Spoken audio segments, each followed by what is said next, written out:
ஸ்ரீமத் பகவத் கீதா.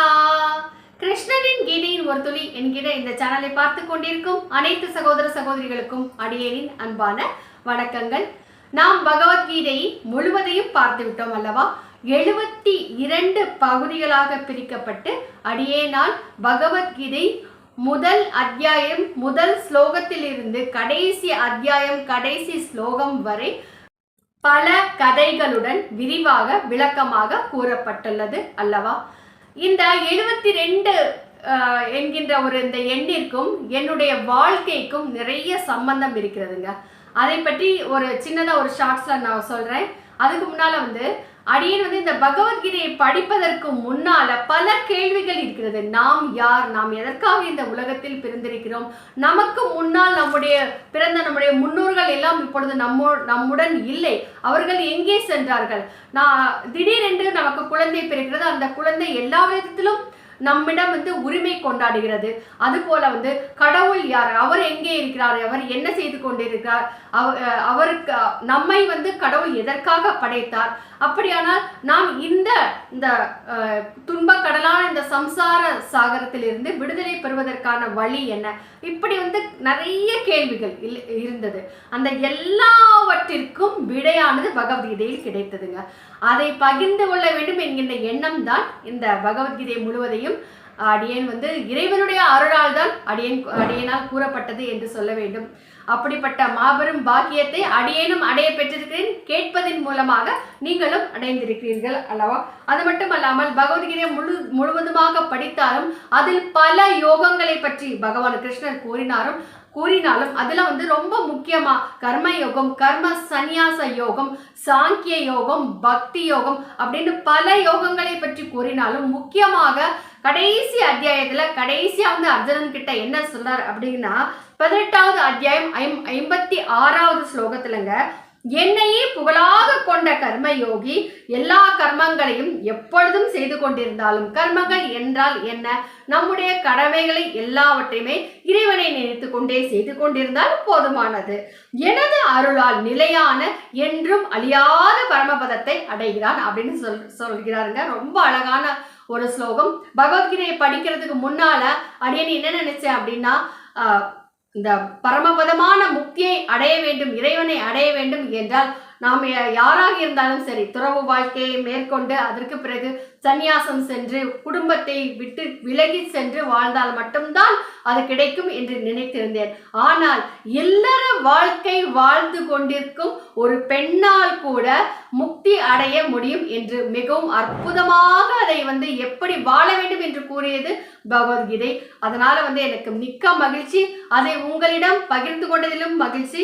மேலும் என்ன சொல்றார் அப்படின்னா 57வது ஸ்லோகம் 18வது அத்தியாயத்துல, எல்லா கர்மங்களையும் மனப்பூர்வமாக என்னிடம் அர்ப்பணித்து சம புத்தியோட என்ன செய்தாலும் சரி, நாம் பிறருக்கு செய்கிறோம் என்கின்ற எண்ணம் நமக்கு இருக்கும் பொழுது நாம் அவர்கள் அதற்கு பிரதிபலனாக அவர்கள் நம்மிடம் அதை நல்ல முறையில் நடந்து கொள்ள வேண்டும் என்று நாம் எதிர்பார்ப்புதான் ஏமாற்றங்களுக்கு காரணம். ஏமாற்றங்கள் தான் பலவிதமான மன பிரச்சனைகளுக்கும் மன அழுத்தத்திற்கும் காரணமாக இருக்கிறது அல்லவா?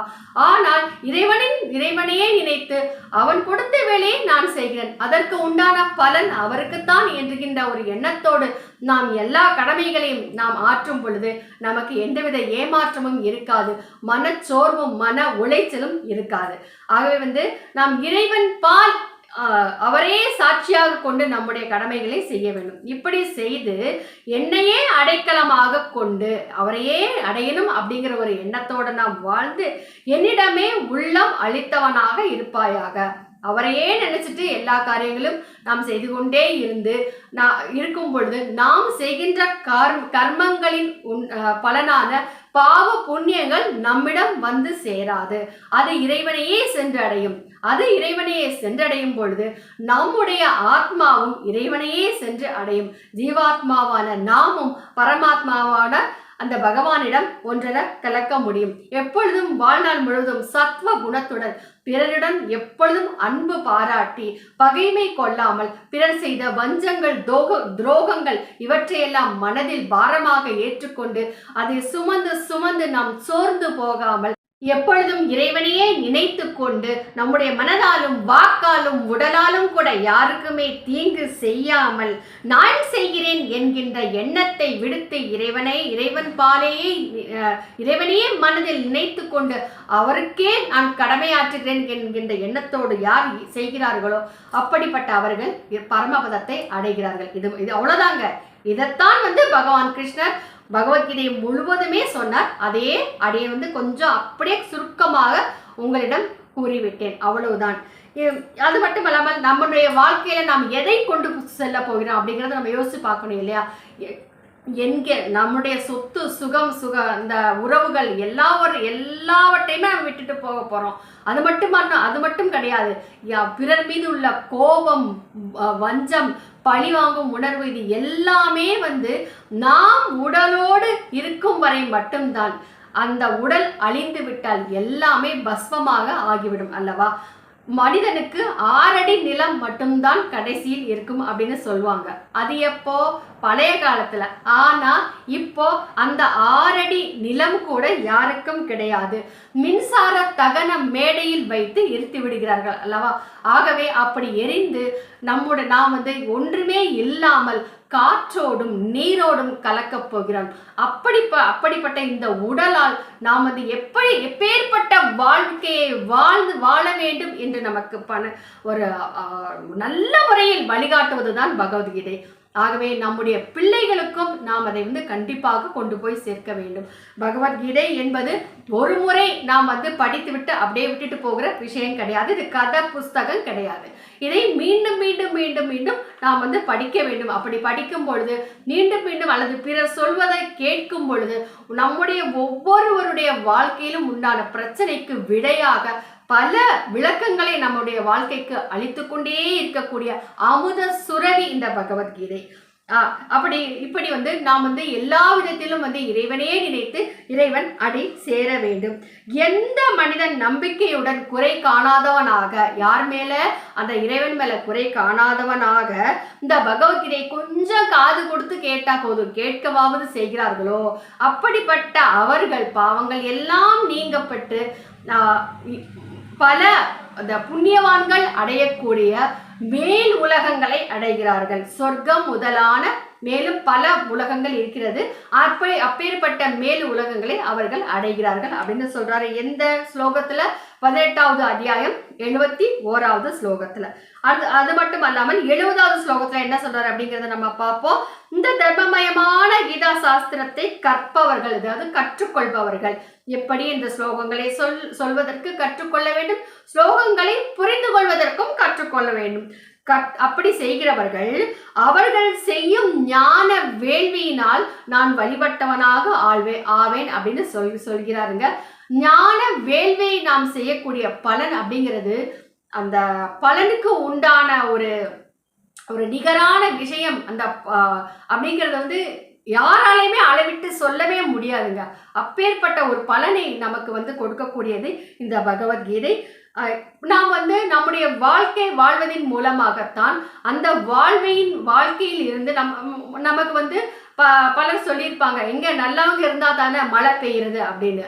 அப்படி அவர்கள் சொல்வதை கூட ஒரு ஸ்லோகத்தின் மூலமாக இந்த உலகம் எப்படி சிருஷ்டி செய்யப்படுகிறது, பிரம்மனுக்கும் நமக்கும் உண்டான தொடர்புகள் என்ன, அந்த பிரம்மனுக்கும் அது மட்டும் அல்லாமல் மேல் உலகத்தில் வாழ்கின்ற எல்லா தேவர்களுக்கும் பஞ்சபூதங்களுக்கும் நாம் வாழ்கின்ற வாழ்க்கையின் மூலம், நல்ல முறையில் நாம் வாழ்கின்ற வாழ்க்கை மூலம் அந்த வாழ்க்கையை வேள்வியாக நாம் அமைத்துக் கொள்ள முடியும். அந்த வேள்வியில் இருந்து கூட ஆகுதி அந்த மேலுலகத்தில் வாழும் தேவர்களுக்கு பெறப்படுகிறது. அதன் மூலம் நமக்கு மழை, வெயில், காற்று முதலிய விஷயங்கள் எல்லாம் கிடைக்கிறது. இதையெல்லாம் கூட பகவத்கீதை கிருஷ்ணர் சொல்லியிருக்கிறாரு 3வது அத்தியாயத்துல. அதையெல்லாம் நாம் படிக்கும் பொழுதும் நான் உண்மையிலேயே புரித்து போகிறேன். அப்படிப்பட்ட விஷயத்தை உங்களிடம் பகிர்ந்து கொண்டதில் மிக்க மகிழ்ச்சி. அது மட்டும் இல்லாமல் சொல்லிட்டே இருக்கலாங்க. பகவத்கீதையை பத்தி மேலும் மேலும் மேலும் மேலும் சொல்லிக்கொண்டே இருக்கலாம். பஜகோவிந்தத்தில் கூட ரொம்ப அழகாக பாடப்பட்டிருக்கிறது. என்ன என்றால் கங்கா தீர்த்தம் பகவத்கீதா கிஞ்சிததீதா, பகவத்கீதா கிஞ்சிததீதா गंगा जललव कणिका पीता सकृत पियेन मुरारी सकृत पियेन मुरारी समाचार्यते तस्य यमेन सचा भज गोविंदम